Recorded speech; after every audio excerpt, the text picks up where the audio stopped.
السلام عليكم ورحمة الله وبركاته. أهلا بيكم في قناتي على اليوتيوب.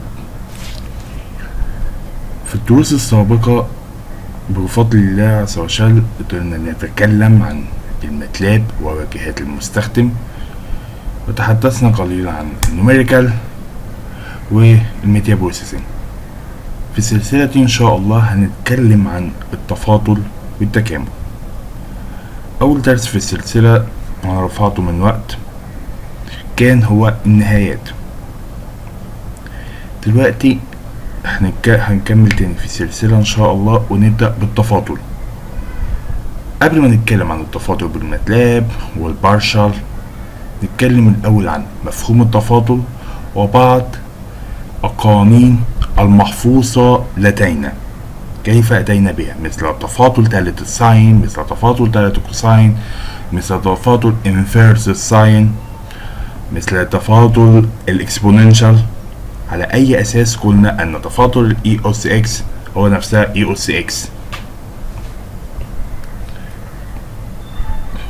أول شيء، ما التفاضل إلا نهاية؟ معنى مفهوم التفاضل هو حركات التغير في التلة.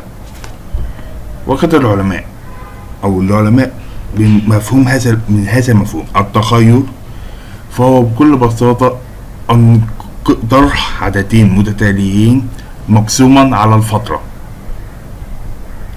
طرح الواي التفاضل هو دلتا واي على دلتا اكس. بناء على هذا الدلتا واي هو قيمتين متتاليتين. ثواني لحظة، فهمت اكس بيساوي 1/10.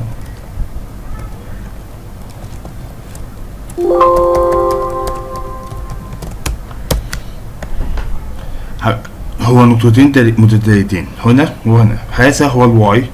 هنطرح النقطتين دولت مقسوم على الاكس، دلتا واي على دلتا اكس. المشكلة انه كلما كبرت المسافة كلما كانت القيم غير مضبوطة، فتم تقليل المسافة حتى تكاد أن تقارب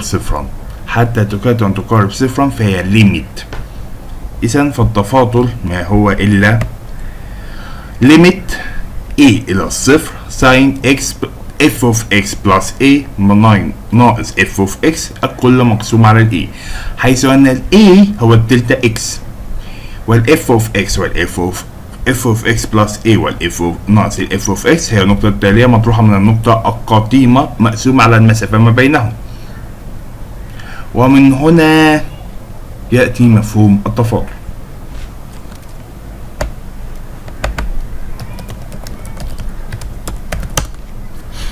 نرجع مجددا. أول شيء تفاضل الساين. لماذا قلنا أن الساين تفاضلها كوساين؟ قمنا بالتعويض بقانون ليميت a إلى تقول إلى الصفر ساين اوف x بلس a ماينس ساين x الكل مقسوم على ال e. هنفك الساين x اوف a بقانون الساين، ساين في ساين فوق ساين بلس كوساين في ساين.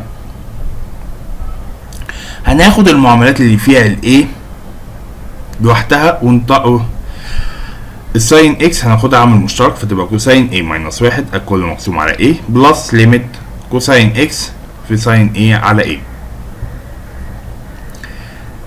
ليميت a إلى صفر كوساين a ناقص 1 على a. زي ما قلنا المرات اللي فاتت، عايزين أول حاجة هنجيبها هي قيمة تمر بالصفر، تمر بالليميت. الليميت عايزين نعدي على ايه؟ على دي، على الصفر.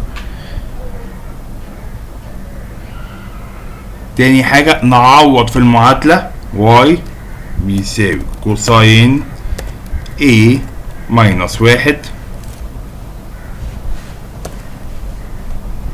الكل مقسوم على a. تالت حاجة نعمل بلوت x versus y. اسف، بلوت ايه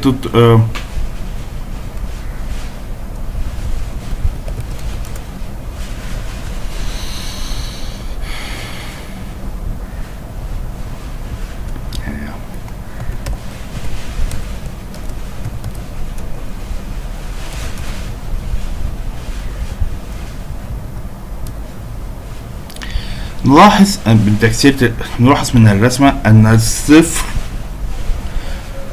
متفق مع صفر، طبعا مع التقليل. يعني لو عملنا ال A بيساوي -10،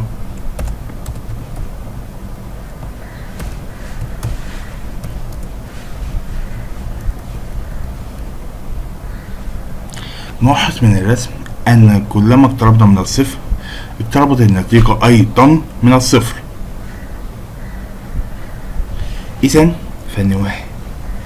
إذا فبالتعويض في كلمة تلك النهاية كوساين A ناقص 1 على ال A وجدنا أنها صفرا.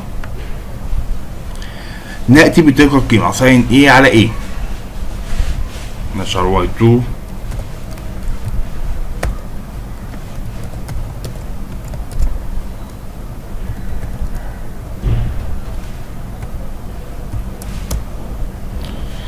بتعويض من تلك القيمة نكتشف أن عندما نقترب من الصفر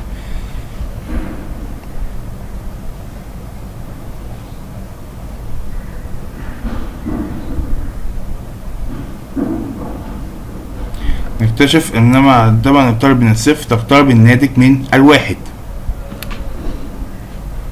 فبالتالي قيمة الساين A على A بيساوي 1. فبالتالي بالتعويض بعد حل النهايات وجدنا أن تفاضل الساين X هو كوساين X. بالمثل عند التعامل مع الدالة الكوساين، لكن في تلك الحالة سوف تكون ناقص ساين، تعويض وتفكيك. أما التان فما هي إلا ساين على كوساين، ويتم تطبيق قوانين الساين والكوساين مع بعض. أما الدالة الأساسية، أول شيء أن عندما نقول E أس X فعندما نعوض f of x plus a فتكون E أس x plus a التي يمكن فصلها إلى E أس x في E أس a بأخذ عامل E أس x عامل مشترك، فتكون E أس a minus 1 على a طالما أن ال a تؤول إلى الصفر.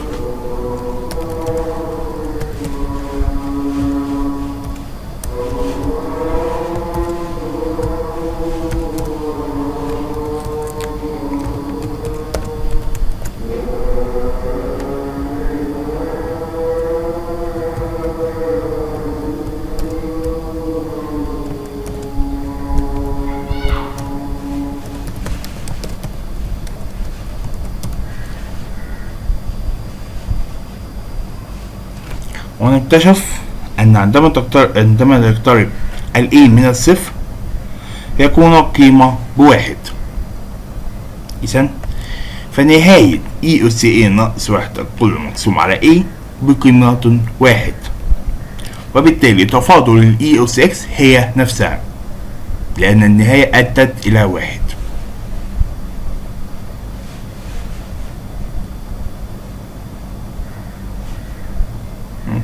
الثاني كما قلنا تفاضل ساين على كوساين بقوانين التفاضل نفسها.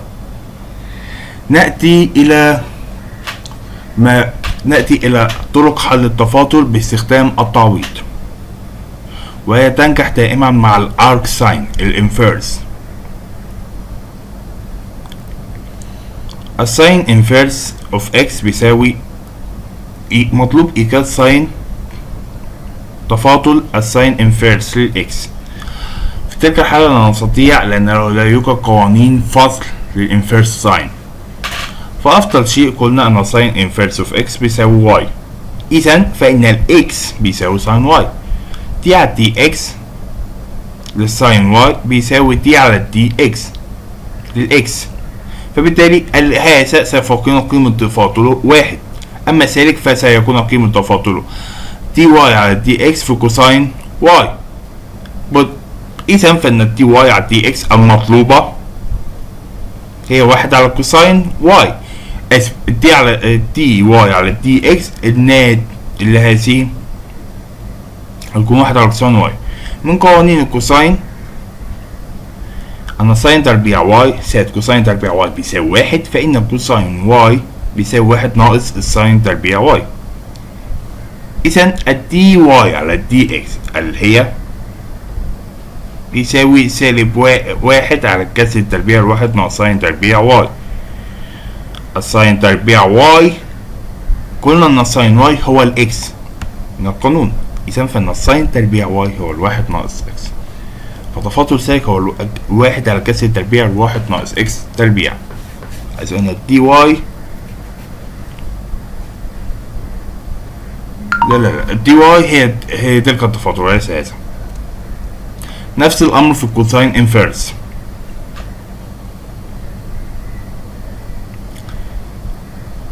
بنفس التعويضات ونكتشف انها سوف تكون سالب واحد، لكن في التان انفيرس فهتكون سك تربيع، واحد على سك تربيع، اسف واحد على اكس تربيع بقى طبعا.